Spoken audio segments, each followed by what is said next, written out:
수도권의 3기 신도시가 이제 곧 건설될 예정입니다. 그렇지만 과거 경우를 보면 이 집값 잡겠다고 지은 신도시가 오히려 주변 집값까지 같이 끌어올리는 그런 경우가 허다했죠. 판교가 그랬고 또 위례 신도시 역시 마찬가지였습니다. 오늘 방송에서는 그 대안을 제시하고자 합니다.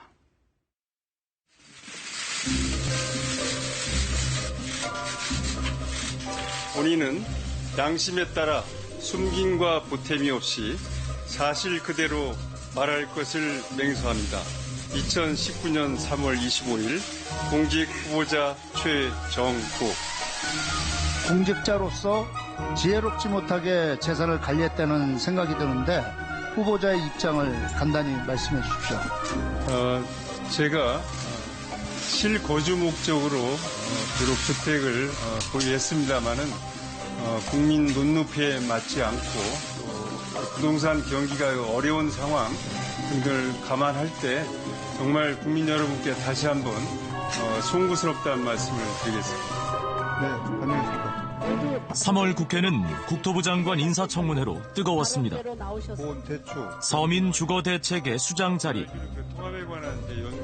그런데 집 투기가 논란이었죠.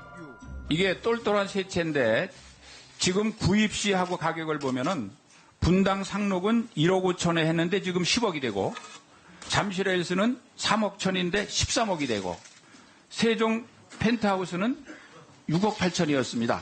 빚 내서 집 사신 거 아니에요? 그래서 이런 것들이 국민들의 눈높이에 맞지 않은 겁니다. 후보자님. 저희들이 정말 어렵게 요즘 청년들이 집을 못 사고 있고 어려운 환경에서 돌파하는데 장관님들은 그냥 빚내서 숙덕숙덕 집 사고 또 그것이 가치는 오르고. 정부가 공개한 고위공직자 재산 변동 내역도 논란을 불렀습니다. 부동산 정책을 책임지는 청와대, 국토부, 기재부의 고위공직자 10명 중 3명이 다주택자였습니다.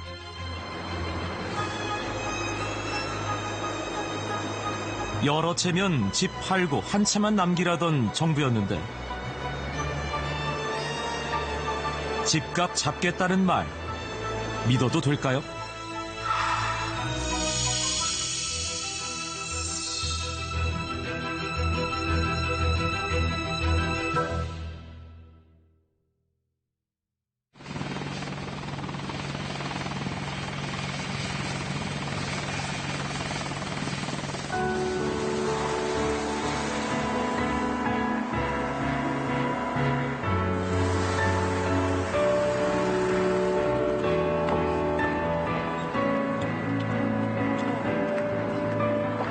한국의 실리콘밸리로 불리는 판교 테크노밸리.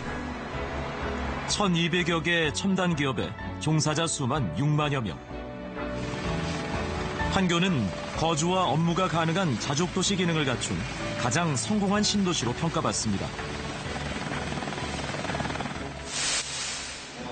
하지만 우리 사회 로또 청약의 신호탄이기도 했죠. 세 자릿수 청약 경쟁률. 한국 사회가 블랙홀처럼 빨려들었습니다. 여러 주택을 소유하는 이유가 뭐 하루는 이 집에서 자고 하루는 저 집에서 자고 그러려고 하는 게 아니잖아요. 뭐 기대하는 게 있는데 매매 차익이나 임대소득이죠. 예. 보유하고 있을 때는 임대소득, 팔았을 때는 매매 차익. 그것이 확실하다고 생각하니까 다른 어떤 곳에 투자하는 것보다 그게 훨씬 많은 이익을 보상해 준다고 생각하니까 들어오는 거죠. 정부는 개발 당시 판교를 제2의 강남으로 개발해 강남의 부족한 주택 수요를 해결하고 집값을 안정시키겠다고 공언했습니다.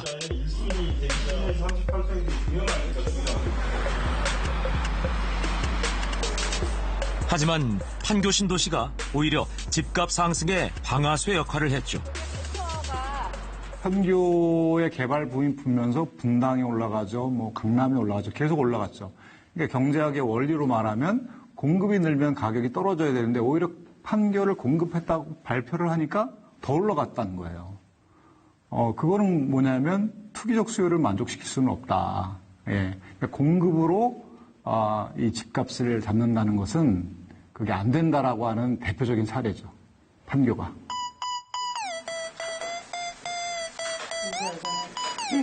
그런데 이런 일을 예견했던 사람들이 있습니다. 정부가 판교 개발 계획을 내놨을 때부터 말이죠. 이들이 주목한 건 주택 공급 방식이었습니다.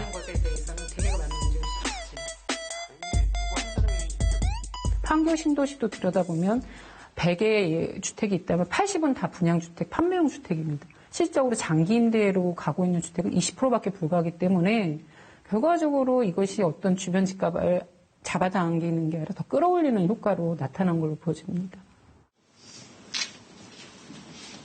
우리나라의 신도시 개발은 1980년 제정된 택지개발 촉진법이 근간이 됐습니다. 국가가 필요로 하는 땅을 강제 수용할 수 있는 세계적으로도 그 유례를 찾기 힘든 막강한 권한을 인정해 줬던 겁니다.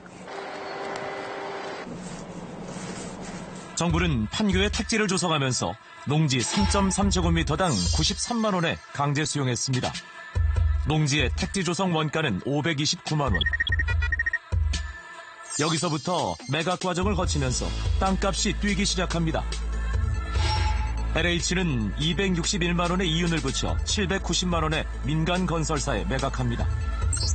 건설사는 아파트를 지어 택지 조성 원가의 3배 가격인 1,599만 원에 분양합니다. 현재 시세는 택지 조성 원가의 9배에 가까운 4,700만 원입니다.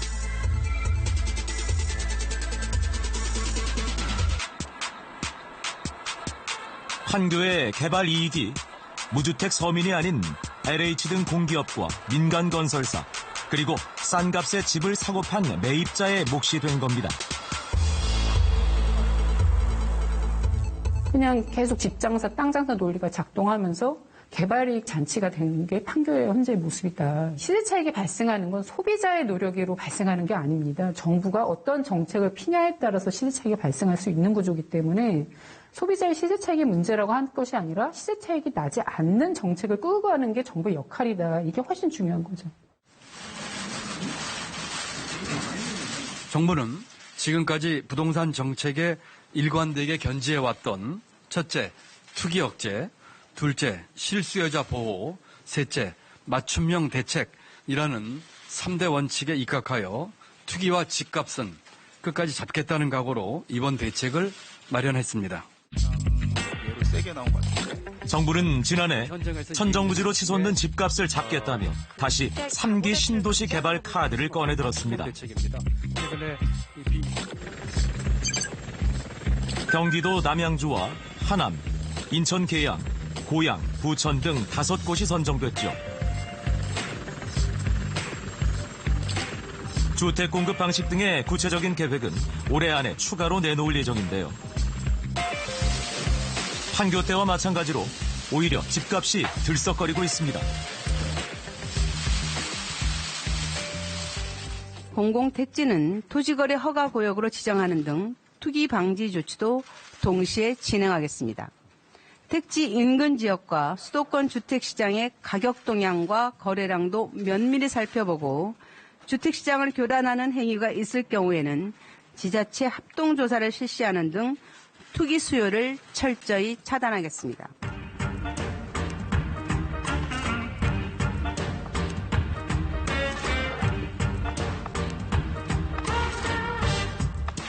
정부 정책에 뭔가 좀 다른 게 필요하다는 생각, 저만 하고 있나요? 만약 정부가 택지를 조성한 뒤 팔지 말고 주택 건설만 민간 건설사에 맡기면 어떨까요? 건물만 분양하니 당연히 집값은 낮아집니다. 건설 비용이란 것도 뻔해서 건설사가 적정 이윤만 붙여 집을 짓는다면 투기 수요나 과도한 풍미를 취한다는 논쟁도 사라질 겁니다.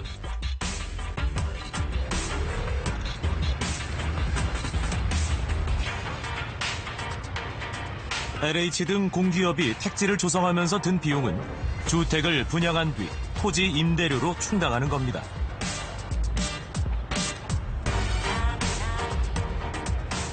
부동산 투기라고 하는 거는 건물에서 생기지가 않아요. 건물은 시간이 지나면 가치가 떨어지는데 그 입지하고 있는 땅에서 생기는 거거든요. 땅값이 올라가는 거잖아요. 그러니까 땅을 임대하면 토지는 투기의 대상이 될 수가 없으니까 건물이 이제 가격은 시간이 지나면 떨어지는 거잖아요. 그러니까 거기는 실수요자들만 들어가죠.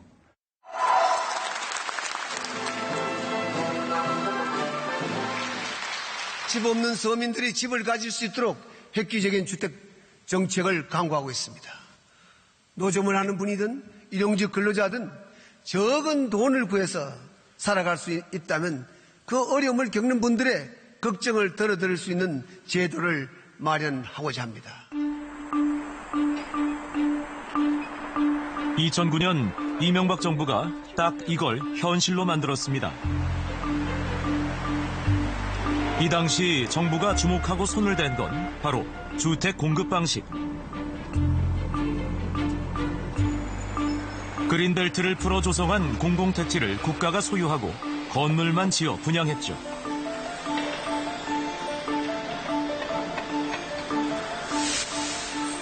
반값 아파트로 불리는 토지 임대부 분양주택이 서울 자곡동, 우변동에 들어서고 2014년 10월 입주를 시작합니다. 입주자에게는 40년간 장기 임대 보증을 해줬습니다.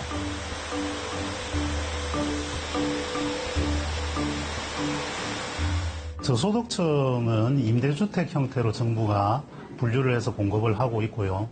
고소득자에 대해서는 사실은 그 정책적인 부분은 자율 형태로 맡겨두는 편입니다. 문제는 이 중간층을 어떻게 하느냐 하는 부분인데요. 중간층에게 보다 저렴한 가격으로 안정적인 주택 공급을 할 수 있는 방법이 무엇이냐.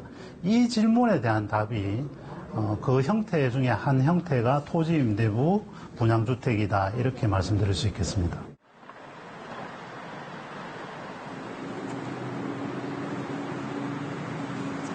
하지만 사람들의 생각은 쉽게 바뀌지 않죠.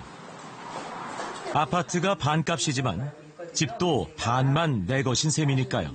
건물 소유주하고 협상을 해서 그것 때문에 싫어하는 사람도 있으세요.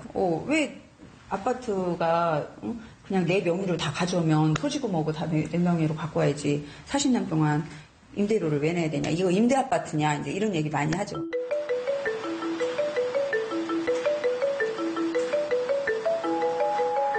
권경희 씨는 강남 자곡동 토지 임대부 분양주택의 첫 입주자입니다. 권 씨가 전용 면적 74제곱미터 아파트에 살면서 매달 낸 임대료는 32만 3천 원.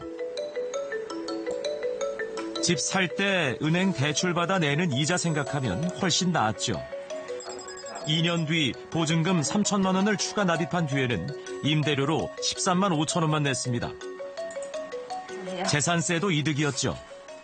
재산세가 땅이 이제 LH 땅이다 보니까 땅에 대한 거는 LH에서 부담을 하고 건물에 대한 것만 주민들이 분양받은 사람들이 납부를 하는데 한 15만 원에서 한 20만 원 정도까지 재산세가 그 정도밖에 안 났었거든요. 권 씨는 강남 토지 임대부 분양주택에서 3년간 살다 2017년에 집을 팔았습니다. 매수자는 직장이 강남인 맞벌이 젊은 부부였죠.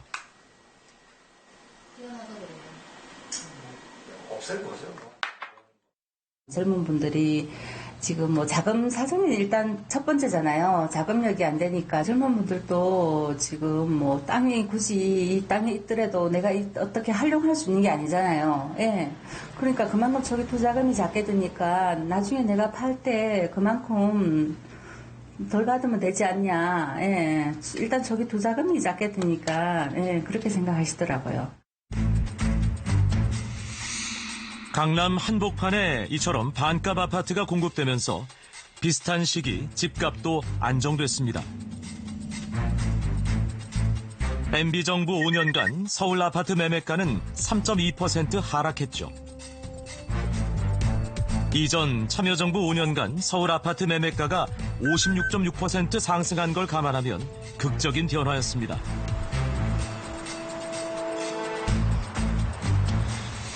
국제 금융위기 여파 때문이라고 말할 수도 있지만 지방에서는 아파트값이 뛰면서 매매가 상승률이 40%에 달했죠.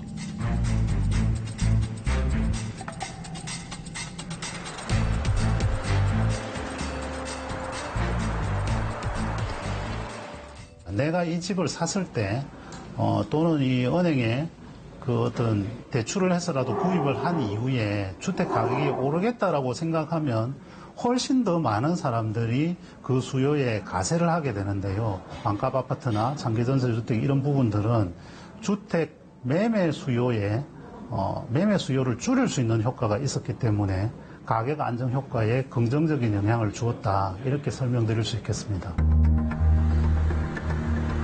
당시 시민단체에서는 토지 임대부 분양주택이 MB정부의 유일한 친서민 정책이라며 긍정적인 평가를 내렸습니다. 하지만 정부의 토지 임대부 분양주택 공급 정책은 끝을 보지 못하고 좌초하고 말았죠.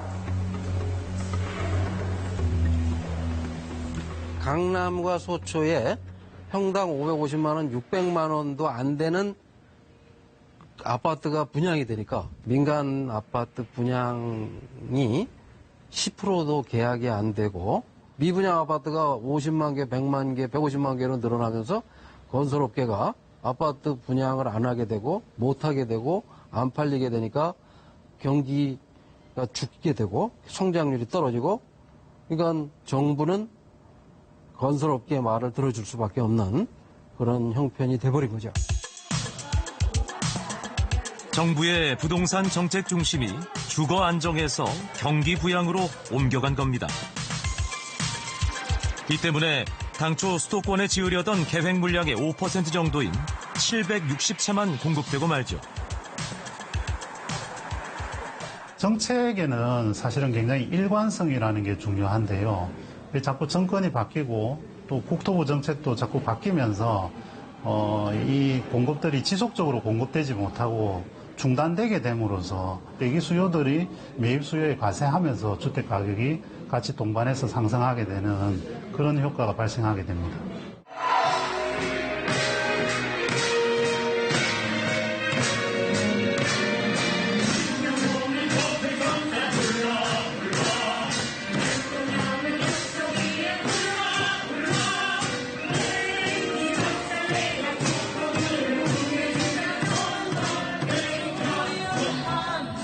정부의 신도시 개발 과정에 어두운 그림자는 또 있습니다. 분양 전환 공공임대 아파트입니다. 정부가 목돈 없는 서민들에게 10년 뒤 분양을 조건으로 임대로 살게 한 건데 오히려 입주민에게 폭탄이 됐습니다. 10년 지나니 땅값이 뛰어도 너무 뛴 거죠. 현재 시세를 분양한다면 이 돈은 평생 저희 소득 다 모아도 못 모으는 돈이에요. 그런데 10년 공공임대 특별법의 목적은 서민의 주거 안정을 위해서 마련된 정부 정책이었습니다. 그런데 우리 의지와 관계없이 너무 시세가 올라서 여기 입주민 대부분은 감당할 수 없는 분양가라 지금 모두가 억울해서 이 자리에 나온 것입니다.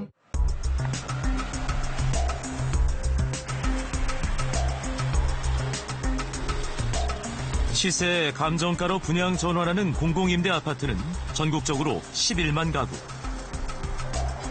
오는 9월부터 순차적으로 분양 전환되는데 판교 2,600여 가구가 첫 대상입니다. 시세 차익이라고 하는 거는 다주택자들이 집을 팔았을 때 발생하는 거고 20평짜리 1가구 1주택자 되는 건데 무슨 시세 차익이 발생하겠습니까? 그럼에도 불구하고 만약 그게 걱정된다고 하면은 제도적으로 그런 걸 보완하는 장치가 있습니다. 바로 전매 제한 제도가 있습니다. 저희 그 전매 제한 제도마저도 수용하겠습니다.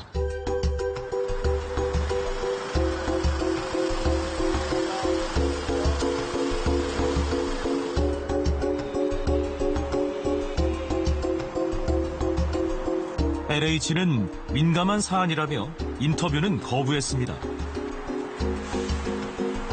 다만 서면을 통해서 임차인에게 불리하지 않다는 대법원 판결을 근거로 들며 계약대로 진행한다는 입장을 밝혔습니다. 만약에 아파트 값이 떨어졌다면 그때는 자신들이 손해를 감수했을 거라고 말이죠. 얼핏 들으면 맞는 말 같지만 과연 집값이 떨어져 분양전환 임대아파트 입주민들이 이익을 보게 될 확률 얼마나 될까요?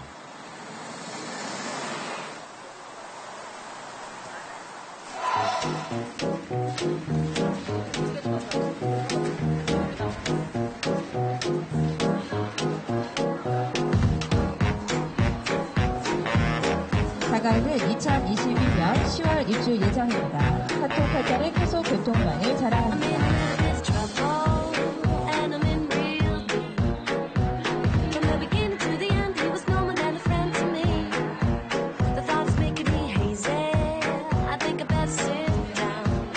아파트 분양 모델하우스의 이런 광경, 이제는 놀랍지도 않죠. 지난달 24일 송파 위례 리슈빌 아파트 400여 가구 1순위 청약 모집에 3만 2천여 명이 몰렸습니다. 경쟁률 70대 1. 서울에서 분양되는 데다 분양 가격이 인근 아파트의 85% 수준이다 보니 관심이 뜨거웠습니다. 당첨만 되면 로또 맞는 기분이랄까. 집값 상승에 대한 기대가 있죠. 주변 아파트 시세보다는 싸잖아요. 어쨌든 분양가가. 이거보다 더 좋으면 굳이 여기 와서 이러고 있을 필요가 없잖아요. 집값 계속 오르는데요. 무슨 도깨비 방망이도 아니고 정부가 집값 잡겠다며 조성한 신도시 공공택지 아파트가 재테크 수단이 된 현실. 뭔가 잘못됐어도 한참 잘못된 게 아닐까요?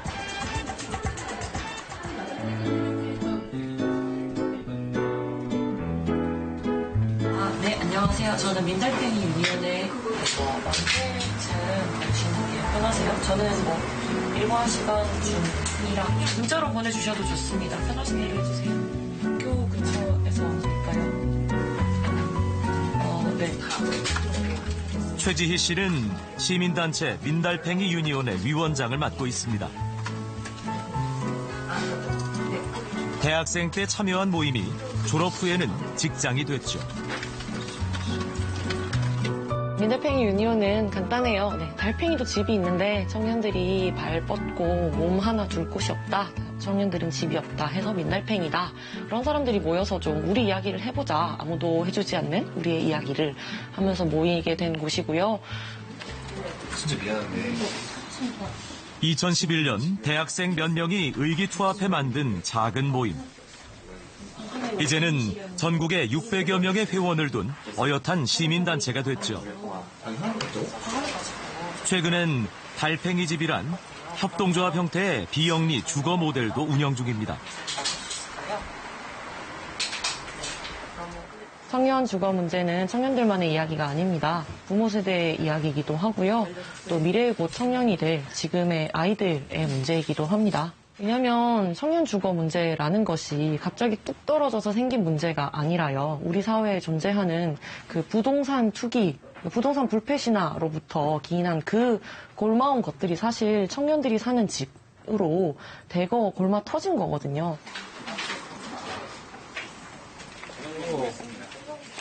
고생하십니다. 먼저 갈게요.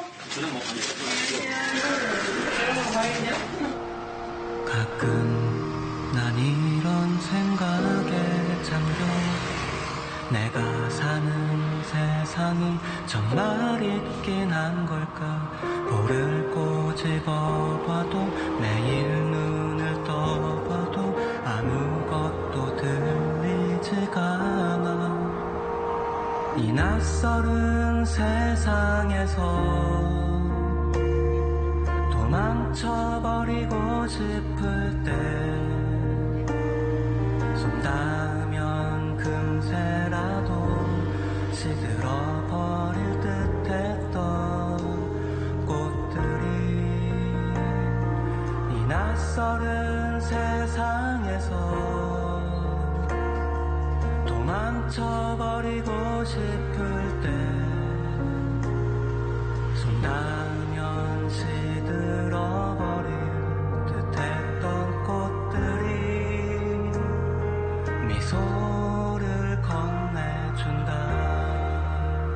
기본적으로 그 집 문제가 주거권, 그러니까 주거로서의 집이 아니라 부동산 투기 수단으로서 집이 굉장히 강력하게 있으니까요. 지금 우리나라는 집이 사는 것, 투기의 수단이 아니라 사는 곳이 되어야 그래야 청년 주거 문제는 집을 바라보는 우리 사회의 시선, 패러다임 자체가 바뀌어야겠죠. 살아온 세상은 모래처럼 흩어지고 힘없이 걸어온 발자국들만 남아 힘없이 걸어온 발자국들만 남아 이 낯설은 세상. 지금 청년 세대 중에 자기 손으로 그럴듯한 내 집 장만의 꿈 이룰 사람 과연 몇이나 될까요? 부동산 불패 신화가 만든 우리 사회의 그늘. 그런데도 우리 사회가 땅이 아닌 땀이 대우받는 나라라고 말할 수 있을까요? 이 낯설은 세상에서